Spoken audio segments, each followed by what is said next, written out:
How did that one coworker get fired? She picked up a customer's baby without permission and walked off with her. The customer was beside herself, thinking she'd been kidnapped. Coworker didn't think she had done anything wrong because she's also a mother. My girlfriend had a coworker who did something similar. Customer came in with a baby, and she just grabbed the baby out of mom's arms and starts rocking it, as this was a normal thing in her culture, and her fellow coworkers freaked out about it, but the mom was actually totally fine with it for some reason. She did not get fired though. They actually gave her a full-time contract, soon after, which was a rare thing where she worked. Dude would drive to the site, park his work van, then have his GF pick him up and take off for 8 hours, come back and pick up the van, thereby cleverly fooling the GPS tracker in the vehicle. But not the camera pointing directly at the spot where he parked, got picked up, and dropped off.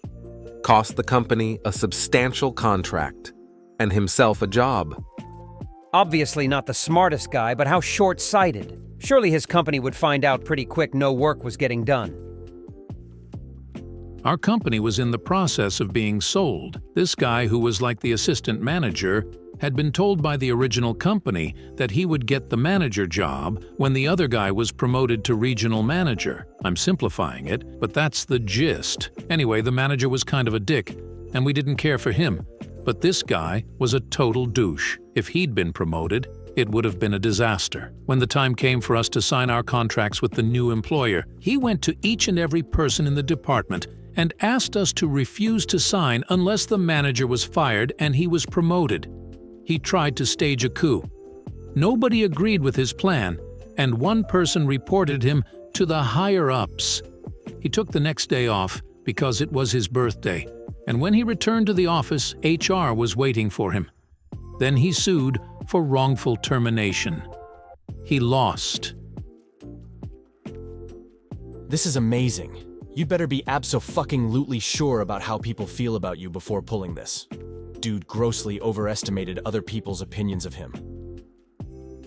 She stole cash tips off tables as a busser. When we got her on camera and confronted her, she said she never used the cash she stole, just put it in a savings account and let it sit there, as if that would clear her name. He was stealing Clondy bars from the company freezer. One of the managers brought in a hidden camera to catch the thief. We all knew the camera was there, so he crawled over to the freezer, all ninja style, to stay under the camera's field of vision. It would have worked, except when he stood back up, he tried to do it all fancy and fell backward back into the camera's view. He had a heart attack in the office. Ambulance rushed him to the hospital. Was in a coma for 2 months. Fired because he didn't call in while he was in a coma. Union did nothing. Committed suicide 2 weeks later. For those who will ask, AT&T.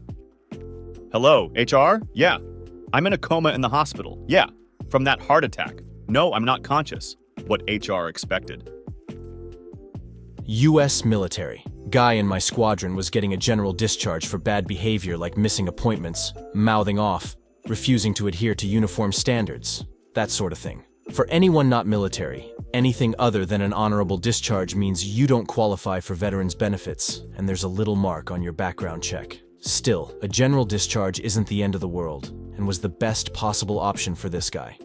So all his paperwork was signed, bags were packed, and our first sergeant was escorting him to the airport to fly home. You know what he did at the airport? Punched the first sergeant in the face. So instead of flying home with a slap on the wrist, guess who got shipped off to military prison to await a court-martial? Moron.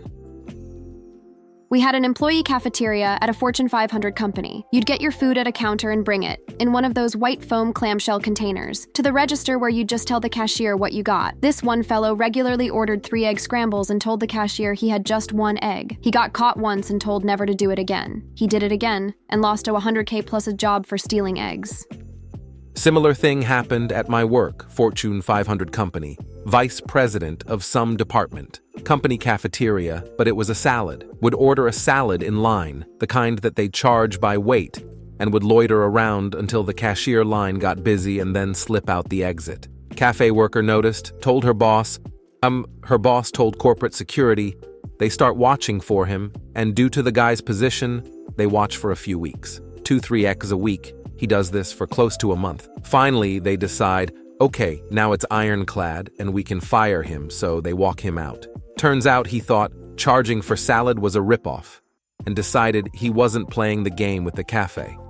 well over $300K a year, and lost it over a $5 salad.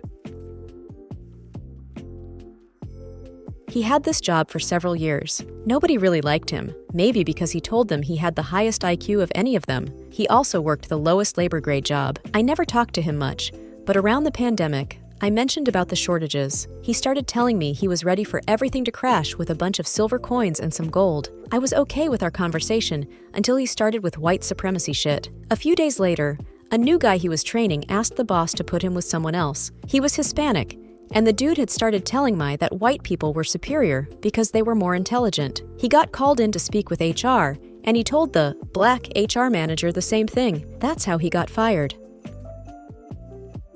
My boss hired a new guy to help out on the closing shift, 2 p.m., 11 p.m. at a convenience store. He started pissing people off right away, wouldn't stock any of the booze in the cooler because his religion forbade so much as touching it, played fundy-ass music in the store even after being told not to, intimidated the manager. He wasn't there a full week. One afternoon, the assistant manager was at the counter and Dale was in the office. A sheriff's deputy came in, looked around, asked if Dale, so-and-so, was working that day. Ken nodded and pointed toward the office door. He's back there. Deputy thanks him and goes back out. Comes back with a second deputy, and they head for that door. Didn't take long. They came back out with Dale in cuffs.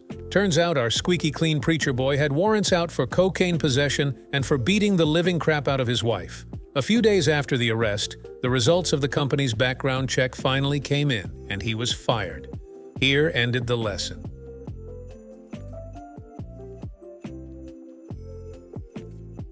Subscribe to the channel to see more life stories.